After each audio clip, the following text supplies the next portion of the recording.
പാഠം 1034. ഒരു പഴയ ചങ്ങാതി.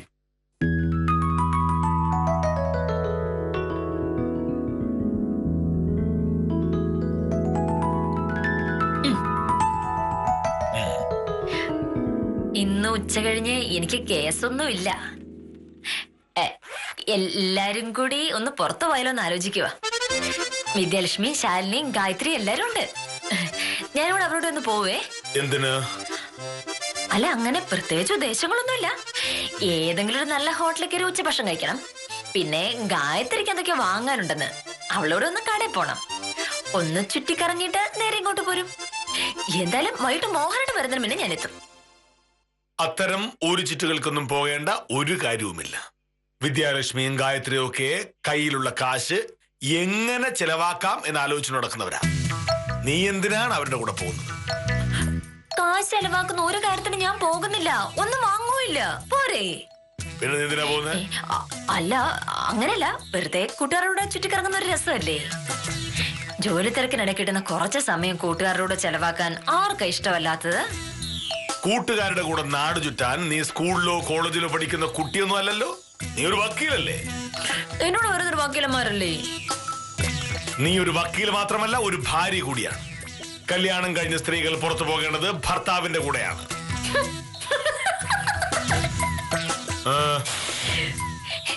എന്ന് വെച്ചേ മോഹനയുടെ എല്ലാ ദിവസവും എന്നോട് കറങ്ങാൻ വന്നോണ്ടിരിക്കുകയാണല്ലോ. കല്യാണം കഴിഞ്ഞ് ഇത്രയും കാലത്തിനിടയിൽ എത്ര പ്രാവശ്യം നമ്മൾ പുറത്തു പോയിട്ടുണ്ട് മോഹനട്ടാ? എല്ലാ ദിവസവും വേണ്ട, എല്ലാ ആഴ്ചയിലും വേണ്ട, മാസത്തിൽ ഒരിക്കലെങ്കിലും നമ്മൾ പുറത്തു പോകാറുണ്ടോ? ഓ, എന്നിട്ടോ ഭർത്താവിനോട് പുറത്തു പോകുന്ന ഒരു കഥ. ഞാനൊരു വില്ലേജ് ഓഫീസറാണ്. അതുകൊണ്ട് നിന്നെ പോലെ നാട് ചുറ്റി നടക്കാൻ എനിക്ക് സമയം കിട്ടിയെന്ന് വരില്ല. അതൊരു തെറ്റാണോ? വേണ്ട, മോഹനേട്ടൻ വരണ്ട. ഞാൻ എന്റെ കൂട്ടുകാരോട് പോകുന്നാലും മോഹനേട്ടൻ എന്താ പ്രശ്നം? എനിക്കത് ഇഷ്ടമല്ല. ഇത് അസൂയാണ്. മഷിയിട്ട് നോക്കിയാൽ പോലും കാണിക്കാൻ മോഹനേട്ടൻ ഒരു സുഹൃത്തില്ല. അല്ല, അതെങ്ങനെ ഉണ്ടാവാനാണ്? നാട്ടുകാരും പരിചയക്കാരും മുഴുവനും പേരട്ടി ശത്രുക്കളാക്കിയിരിക്കുകയാണല്ലോ. ആളുകൾക്ക് ഇപ്പൊ മോഹനേട്ടനെ കാണുന്നത് തന്നെ പേടിയാണ്. അങ്ങനെയുള്ളവർക്ക് മറ്റുള്ളവരുടെ കൂട്ടുകാരെ പറ്റി കേൾക്കുമ്പോ സ്വാഭാവികമായിട്ടും അസൂയ ഉണ്ടാവും. എനിക്ക് സുഹൃത്തുക്കളിൽ നിന്നോട് ആരാ പറഞ്ഞത്? ഒരാളുടെ പേര് പറഞ്ഞു മോഹനേട്ടാ. ഇത്രയും കാലത്തിനിടയ്ക്ക് അങ്ങനെ ഒരു സുഹൃത്തിനെ പറ്റി ഞാൻ കേട്ടിട്ടില്ല. അതുകൊണ്ടാ. ഞാൻ സുഹൃത്തുക്കളാ. അതാണ് സൗഹൃദം. അത് മേലുദ്യോഗസ്ഥനും കീഴുദ്യോഗസ്ഥനും തമ്മിലുള്ള ബന്ധമല്ലേ? അതെ, സുഹൃത്ത് എന്ന് പറഞ്ഞാൽ നമുക്ക് മനസ്സ് തുറന്ന് സംസാരിക്കാനും വിശ്വസിക്കാനും പറ്റുന്ന ഒരാളായിരിക്കണം. അങ്ങനെ ഒരാളെങ്കിലും ഉണ്ടോ? നിന്നോട് തർക്കിക്കാൻ എനിക്ക് സമയമില്ല.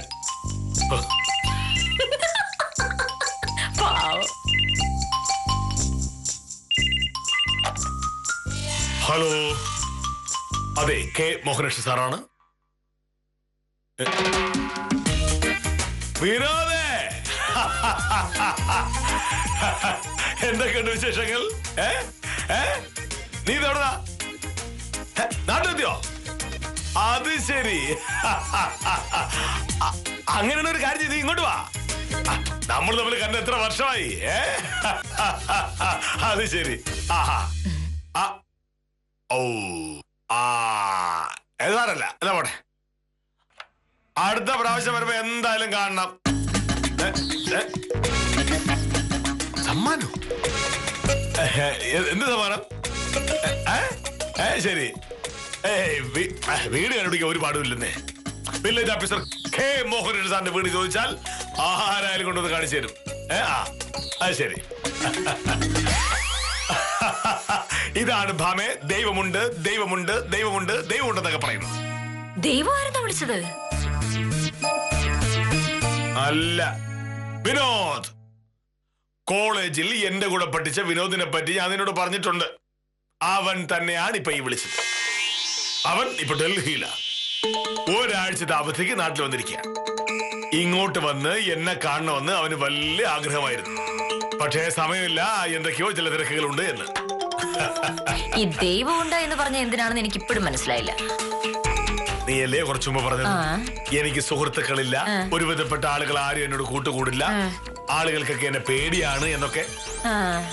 കോളേജിൽ എന്റെ കൂടെ പഠിച്ച വിനോദ് ഇത്രയും വർഷങ്ങൾക്ക് ശേഷവും എന്നെ ഓർക്കുന്നുണ്ടെങ്കിൽ അതിനർത്ഥം അയാൾക്ക് ഭ്രാന്താണെന്ന്. ഞാനും വിനോദും തമ്മിലുള്ള സൗഹൃദം അത്രയധികം ഗാഢമായിരുന്നു എന്നുള്ളതല്ലേ?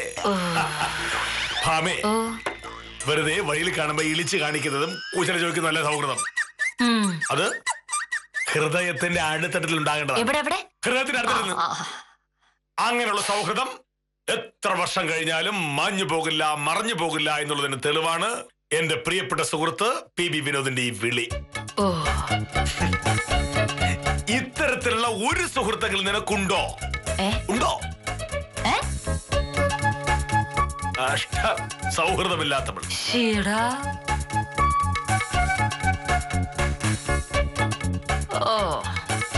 ഇത് അത്ര വലിയ സൗഹൃദമായിട്ടൊന്നും എനിക്ക് തോന്നണില്ല.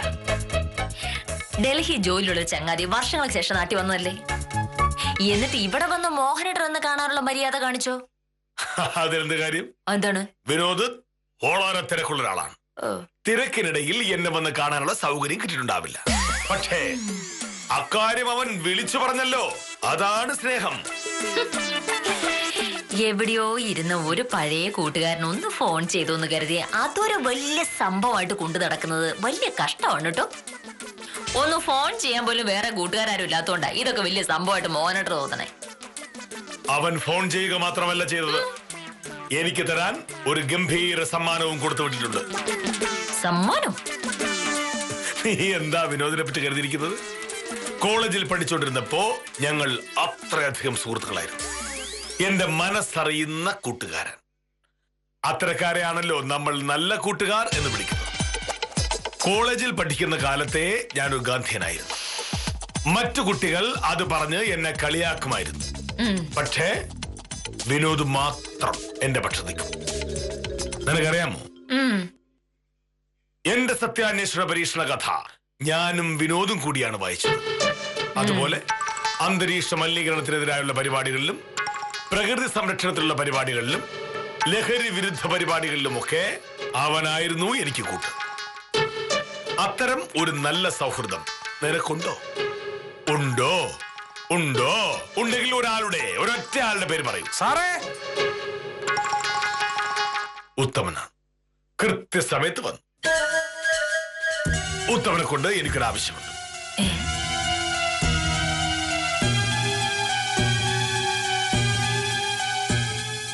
നമസ്കാരം സാർ. നമസ്കാരം സാറേ, ആ തോമസ് കുട്ടിയുടെ പോക്കോരന്റെ കാര്യം ഒന്ന് പറയാൻ വേണ്ടി വന്നതാണ്. അപേക്ഷ തന്നിട്ട് ഒരാഴ്ചയായി. ആ അപേക്ഷ താലൂക്ക് ഓഫീസിലേക്ക് അയച്ചു. ബാക്കി കാര്യങ്ങൾ അവിടെ നിന്നുള്ള മറുപടി കിട്ടുന്ന മുറയ്ക്കായിരിക്കും. എനിക്ക് ഉത്തമനെ കൂടെ ഒരു സഹായം ആവശ്യം. എന്താണ് സാറേ പറ. എന്റെ കൂടെ കോളേജിൽ പഠിച്ച ഒരു സുഹൃത്തുണ്ട്, വിനോദ്. ഞങ്ങൾ തമ്മിൽ വളരെയധികം അടുപ്പത്തിലായിരുന്നു. നിങ്ങളെപ്പോലുള്ളവർ അപ്പോഴപ്പോ കാണുന്നവരുടെ കൂടെ കൂട്ടുകൂടി നടക്കുന്ന പോലെ അല്ല. ആത്മാർത്ഥമായ സൗഹൃദം. ആ വിനോദ് എനിക്കായിട്ട് ഒരു ഗംഭീരമായ സമ്മാനം കൊടുത്തു വെച്ചിട്ടുണ്ട്. സതീശൻ എന്ന് പറയുന്ന ആളാണ് അത് കൊണ്ടുവരുന്നത്. വൈകിട്ട് 4 മണിക്കുള്ള ബസ്സിൽ സതീശൻ വരും. നേരെ ഇങ്ങോട്ട് കൊണ്ടുവരാനാണ് ഞാൻ പറഞ്ഞിരിക്കുന്നത്. പിന്നെ ആലോചിച്ചപ്പോ തോന്നി അത് ബുദ്ധിമുട്ടാവുന്നു. പുള്ളിക്കാരൻ സ്ഥലം കണ്ടുപിടിക്കാനൊക്കെ ഒരുപാട് പാടുപെടില്ലേ. ഉത്തമൻ ഒരു കാര്യം ചെയ്യും, 4 മണിക്ക് ബസ് സ്റ്റാൻഡ് ചെന്ന് നിന്നാൽ ആളെ കണ്ടുപിടിച്ച് കാര്യം പറയാൻ പറ്റും. അല്ല സാറേ, ഇപ്പൊ ഞാൻ പറഞ്ഞ പുള്ളി വിശ്വസിക്കൂ? ഉത്തമന്റെ കയ്യിൽ ഒരു ഫോൺ ഉണ്ടല്ലോ. ഉണ്ട് ഉണ്ട്.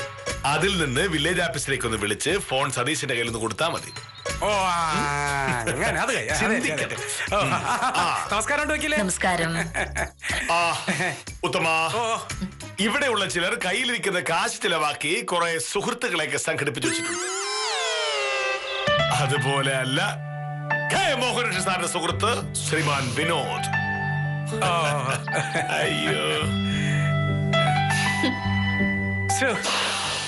വലിയ സന്തോഷത്തിലാണല്ലോ വക്കീലേ.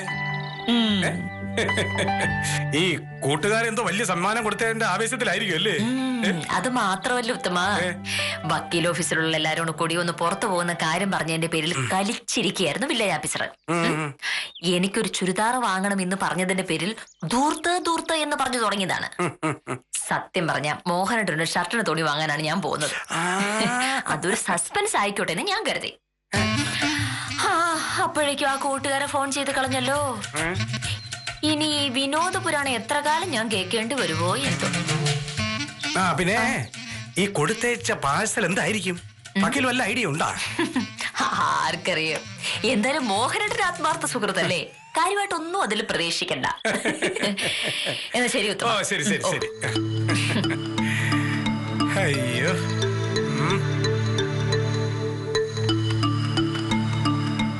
ചെലവുണ്ട്. അല്ല, കോളേജിൽ കൂടെ പഠിച്ച പ്രിയപ്പെട്ട കൂട്ടുകാരനെ ഒന്ന് ഫോൺ ചെയ്തെന്നുള്ളത് ഒരു സന്തോഷം. അങ്ങേരൊരു സമ്മാനം കൊടുത്തു വിട്ടിട്ടുണ്ട് എന്നുള്ളത് വേറൊരു സന്തോഷം. ഇങ്ങനെ ഒരുപാട് സന്തോഷങ്ങളൊക്കെ വരുമ്പോ സാധാരണ ആളുകൾ എന്താ ചെയ്യുക?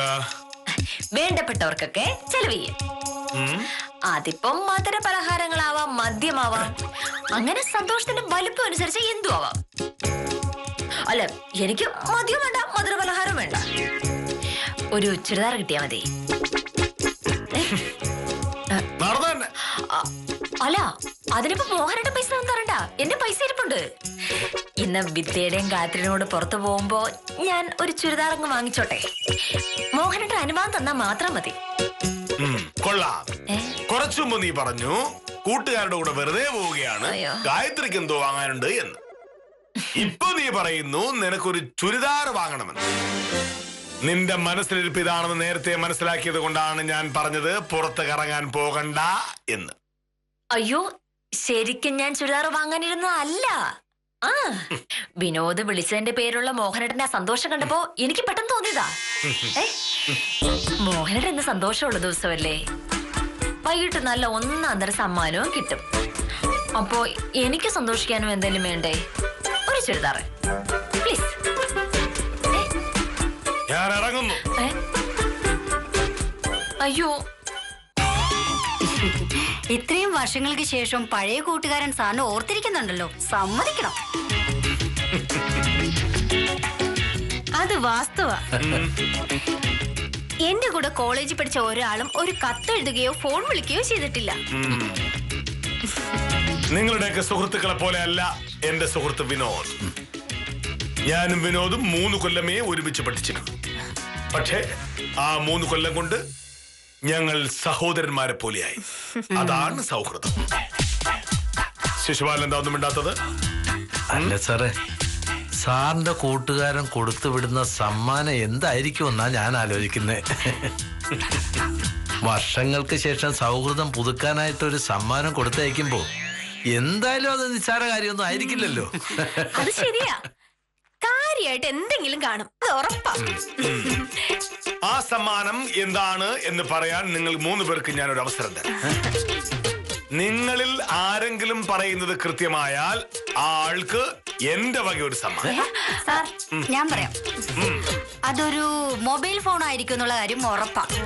ഇക്കാലത്ത് കൊടുക്കാൻ പറ്റിയ ഏറ്റവും നല്ല സമ്മാനമല്ലേ മൊബൈൽ ഫോൺ.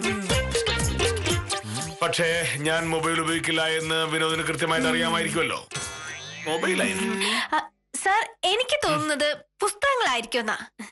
സാറിന് പുസ്തകങ്ങൾ എന്ന് വെച്ച ജീവനല്ലേ? ചിലപ്പോ പുതിയ കൊടയായിരിക്കും. ഈ സൈസ് കൊടയുടെ ഒക്കെ കാലം കഴിഞ്ഞല്ലോ സാർ. ഡൽഹിയിൽ നല്ല അടിപൊളി കൊട കിട്ടും, അതായിരിക്കാനാ സാധ്യത. നോക്കാം. എന്തായാലും സമ്മാനം വരട്ടെ. നിങ്ങൾ 3 പേർ പറഞ്ഞതിൽ ഏതെങ്കിലും ഒരെണ്ണം ശരിയായാൽ എന്റെ വക ഒരു ചായ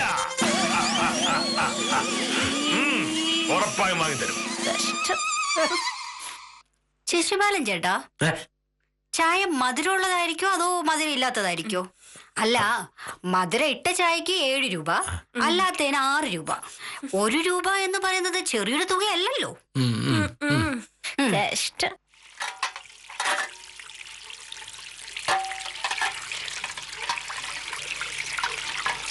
വക്കീലേ,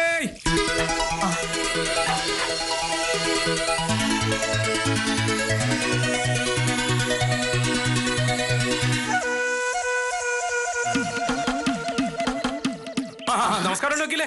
സാറ് വന്നില്ലേ ഇതുവരെ? മണി 5 ആയതല്ലേ ഉള്ളൂ. ഓഹോ, മോഹനിട്ട് വരണമെങ്കിൽ 5:15 ആവില്ലേ? സാറിന് വന്ന പാഴ്സല. ഞാൻ ബസ് സ്റ്റാൻഡിൽ തന്നെ കാത്തു നിന്നതുകൊണ്ട് ആളെ വന്ന പാടെ കണ്ടുപിടിക്കാൻ പറ്റി. ഉത്തമ അയാൾക്ക് അറിയായിരുന്നോ? ഏയ്, അറിഞ്ഞൊന്നും കൂടാ. ആ, പക്ഷെ ഈ സാധനം കണ്ട പാടെ അതാണ് കക്ഷിന്ന് എനിക്ക് മനസ്സിലായി. മോഹനേര് സാറ് പറഞ്ഞിട്ട് വന്നതാണ് എന്ന് ഞാൻ അയാളോട് പറയുകയും ചെയ്തു. പുള്ളിക്കാരന് ആദ്യം ഒരു സംശയം ഉണ്ടായിരുന്നു. പക്ഷേ ഞാൻ സാറിനെ ഫോൺ ചെയ്തിട്ട് ആ കക്ഷിയുടെ കയ്യിൽ ഫോൺ കൊടുത്തു. രാവിലെ മുതൽ ഈ പാഴ്സലിന്റെ കാര്യം പറഞ്ഞ് വില്ലേ ഓഫീസർ ഭയങ്കര ആളാകലായിരുന്നു. ഇനിയിപ്പോ ആഫീസിൽ നിന്ന് വന്നിട്ട് ബാക്കിയും കൂടെ ഞാൻ കാണേണ്ടി വരും. ഇതെന്താണെന്ന് എങ്ങനെയാന്ന് അറിയാൻ പറ്റുക? തുറന്നു നോക്കിയാ പോരെ? അയ്യോ, മോഹനയുടെ മരുന്നിന് പിന്നെ ഞാനത് തുറന്നിട്ടുണ്ടെങ്കിൽ പിന്നെ അതിന്റെ പേരിലായിരിക്കും ഇവിടുത്തെ വഴക്ക് മുഴുവനും. അതൊന്നും വക്കീല് പേടിക്കണ്ട. വക്കീല് തുറന്നു എന്നുള്ളത് മോഹനേര് സാർ അറിയാതിരുന്ന പോരെ? എങ്ങനെ? നൈസായിട്ട് ഇതങ്ങ് തുറന്ന് എന്താണെന്ന് നോക്കിയിട്ട് അടച്ചങ്ങ് വെച്ചാ മതി. ഞാൻ ഏറ്റ് വക്കീല് ധൈര്യമായിട്ടിരി.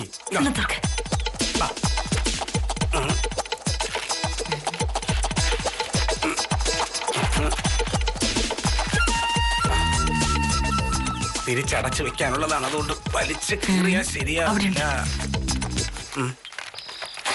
എന്തായിരിക്കും?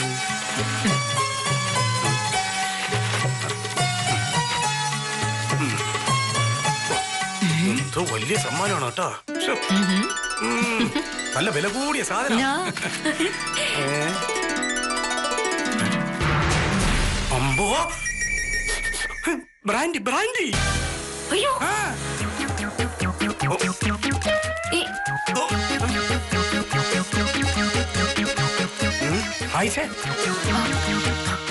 പ്രിയപ്പെട്ട മോഹനകൃഷ്ണന്, സർക്കാർ ഉദ്യോഗസ്ഥനായപ്പം പഴയ ആദർശമെല്ലാം വിട്ട് നീ കള്ളുകൂടി തുടങ്ങി കാണുന്നുള്ള കാര്യം എനിക്കറിയാം.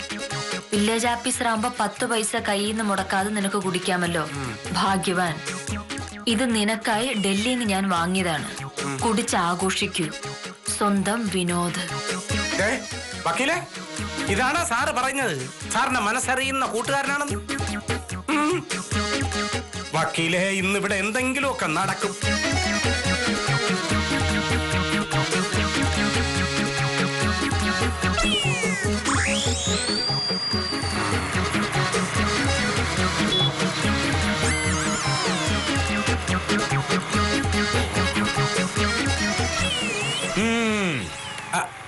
നമസ്കാരമുണ്ട് സാറേ. നമസ്കാരം. എന്താ? അത് പിന്നെ ഞാൻ ഉത്തമനെ ഏൽപ്പിച്ച കാര്യം എന്തായി എന്ന്. പാഴ്സല് വാങ്ങി സാറേ. വീട്ടിൽ കൊണ്ടുപോയി വക്കീലിന്റെ അടുത്ത് കൊടുത്തിട്ട് വരികയാണ്. നന്നായി. ഓഹോ. എന്താണ് സമ്മാനം എന്ന് ഉത്തമന് മനസ്സിലായോ? പറയൂ. ഉത്തമൻ എങ്ങനെ അറിയാനാ? അല്ലെങ്കിൽ തന്നെ വിനോദ് എനിക്ക് കൊടുത്തുവിടുന്ന സമ്മാനം എന്താണെന്ന് ഊഹിക്കാൻ പോലും ഉത്തമന് പറ്റില്ല. അതാണ് ഞാനും വിനോദും തമ്മിലുള്ള ബന്ധം. എന്തായാലും ഉത്തമൻ ചെയ്ത ഉപകാരത്തിന് നന്ദി.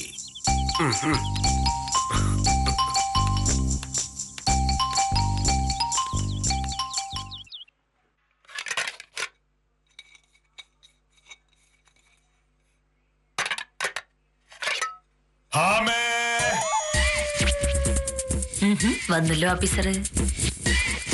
ബ്രാൻഡിയുടെ കൂടെ കഴിക്കാൻ വല്ലതും വേണോ എന്തോ?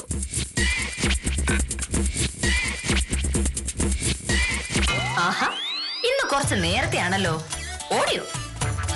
ഞാൻ എന്നും വരുന്ന സമയത്ത് തന്നെയാണ്. കുറച്ച് നേരത്തെയാണ് എത്തിയത്. അല്ല, എങ്ങനെ നേരത്തെ വരാതിരിക്കുമല്ലേ മോനട്ടാ? കൂട്ടുകാരൻ കൊടുത്തയച്ച പാഴ്സൽ ഇവിടെ ഇരിക്കുമ്പോ മോഹനയുടെ ശ്വാസം മുട്ടില്ലേ? എന്തിന്? എന്റെ കൂട്ടുകാരൻ എനിക്ക് സ്നേഹപൂർവ്വം കൊടുത്തയച്ച പാഴ്സൽ കാണാൻ എനിക്ക് ശ്വാസം മുട്ടുണ്ടാകേണ്ട കാര്യമൊന്നുമില്ല. എവിടെയാ പാഴ്സൽ? അപ്പൊ പാഴ്സൽ കിട്ടിയ കാര്യമൊക്കെ അറിഞ്ഞു. ഞാൻ ഉത്തമനെ കണ്ടു. എന്നിട്ട് പാഴ്സൽ കൊണ്ടുവന്ന കാര്യം ഉത്തമൻ എന്നോട് പറഞ്ഞു. ഉത്തമൻ എന്നോട് ചോദിക്കുക അതിനുള്ളിൽ എന്തായിരിക്കും എന്ന്. ഞാൻ പറഞ്ഞു എനിക്കറിഞ്ഞൂടാന്ന്. അപ്പൊ ഉത്തമൻ പറഞ്ഞ എന്താണെന്ന് മോനോട്ടർ അറിയോ? നമ്മുടെ നാട്ടിലെ ഒരു രീതി അനുസരിച്ച് ഒരുപാട് നാളുകൾക്ക് ശേഷം കൂട്ടുകാർ തമ്മിൽ കണ്ടുമുട്ടുമ്പോ വെള്ളമടിച്ച് ആഘോഷിക്കാറുണ്ട്.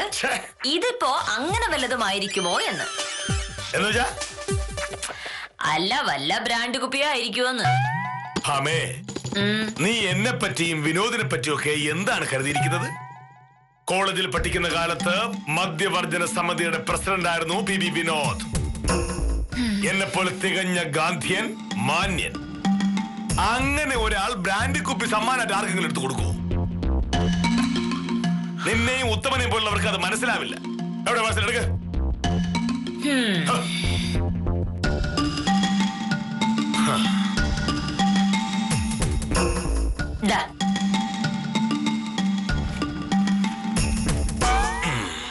കണ്ടിട്ട് കൊള്ളാവുന്ന എന്തോ ആണെന്ന് തോന്നുന്നു. ആയിരിക്കും, തുറന്നു നോക്ക്. നീ എന്തിനാണ് വയ്ക്കുന്നേ? ഇത് വിനോദ് എനിക്ക് അയച്ചതാണ്. ഞാനൊന്ന് കണ്ടു നോർത്തെന്താണ്. എന്തായാലും ഇതിലുള്ളത് എനിക്ക് വേണ്ടേ? മോഹനോട്ട് തന്നെ എടുത്തു. അല്ലെങ്കിൽ ഇത് ഞാൻ നിനക്ക് തന്നെ തന്നെ.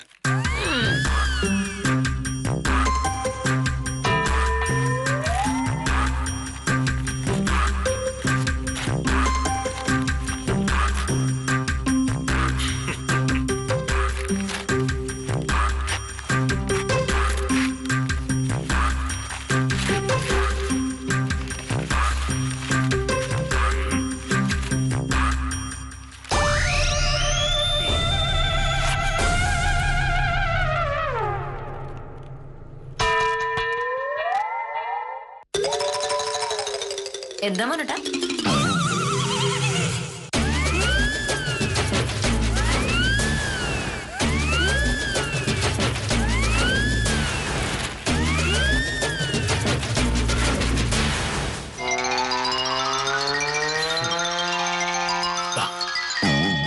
ഇതെന്താ, ഷർട്ടിനുള്ള തുണിയോ? നോക്ക്, ഞാൻ ഉപയോഗിക്കുന്ന അതേ തുണി, എനിക്കിഷ്ടമുള്ള അതേ നിറം. ഈ പി ബി വിനോദൻ സമ്മതിക്കണം, അവൻ എന്റെ മനസ്സറിഞ്ഞിരിക്കുന്നു. ഇതാണ് ഭാവേ ഞാൻ പറയുന്നത്. സ്നേഹമുണ്ടെങ്കിൽ സ്നേഹിക്കുന്ന ആളുടെ മനസ്സ് നമുക്ക് മനസ്സിലാവും. ഇപ്പൊ നിനക്കത് വിശ്വാസമായോ? ഇതാണ് നിന്റെ കൂട്ടുകാരും എന്റെ കൂട്ടുകാരും തമ്മിലുള്ള വ്യത്യാസം. ഇനിയെങ്കിലും നീ സമ്മതിക്കും. ഒക്കെ ഞാൻ സമ്മതിച്ചു. ഇപ്പൊ ഞാൻ പോയിട്ടൊരു ചായ എടുക്കാം. ഷർട്ട് മുണ്ട് മാറി വന്നാൽ ചായ കുടിക്കാം. എന്റെ മുഖത്തൊരു ചെറിയ അസൂയുണ്ട്. എന്റെ മുഖത്ത് മാത്രമല്ല മോഹനട്ടാ, മനസ്സ് നിറയെ അസൂയ. അപ്പൊ എങ്ങനെയാ ചായ കുടിക്കണം? ചാരയും കുടിക്കണം? ചായ കുടിക്കുന്നില്ലേ എന്ന്? നീ ചായ എടുക്ക. കൊള്ളാം. പ്രിയപ്പെട്ട കൂട്ടുകാരന്റെ സ്നേഹപ്രകടനത്തിൽ മനസ്സ് മയങ്ങിപ്പോയ മോഹനകൃഷ്ണന് സത്യഭാമയുടെ മനസ്സ് തിരിച്ചറിയാൻ കഴിയാതെ പോയി എന്ന് വിചാരിക്കേണ്ടി വരും. ഭർത്താവിന്റെ സന്തോഷത്തെ കടുകിടെ കുറയ്ക്കാതെ വിഷയം കൈകാര്യം ചെയ്ത വക്കീലിനെ അഭിനന്ദിച്ച് ഇന്നത്തേക്ക് വിടാം. കാര്യം നിസാരം തുടരുന്നു.